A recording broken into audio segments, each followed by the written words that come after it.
美国4月初2要宣布对顶关税细节，这几天美国嘛公布一份对外贸易障碍的评估报告，点名台湾针对进口的美国车有数量的限制，佮规定美国猪肉爱有产地标识，针对美国牛肉拢爱检验，这可能拢是美国认为的贸易障碍，敢会影响到咱台湾的产业？农业部和经济部拢强调讲会继续斟酌，继续注意。团猪标章的话，你其实要拿到的话，你其实还是要提供说你检验合格去做申请。店门口打大张大纸标示是台湾猪，无想到即马美国政府煞点名，这种的标示可能会造成贸易障碍。可能的影响的产业，我们也做了评估，对等关税的公布，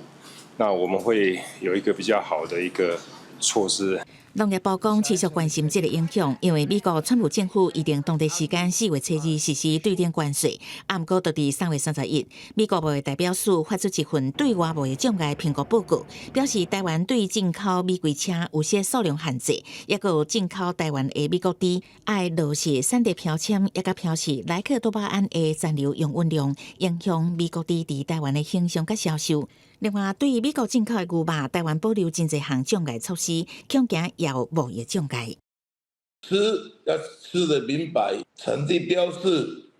是必然、必须、必要的。养猪协会的立场，当然跟消费大众一样，一定要标示产地。那定标准，我想这个是各世界各国都有的 sense 吧。我们的牛肉也不能随意出口啊，只要是因为一些共同的疫病啊。对这代志，行政院经贸办嘛有回应，各国政府为着维护国民的健康安全、产业结果的考虑，拢会实施一寡贸易管理。各主管机关会以专业的态度，甲美方持续沟通讨论。另外，因为美国4月初2实施关税的时间挖近，受冲击的恐惊也毋那单一产业。美制物品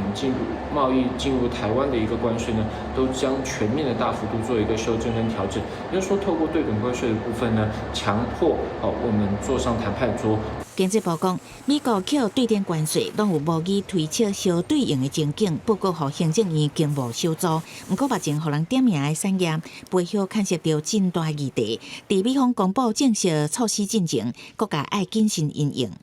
记者综合报道。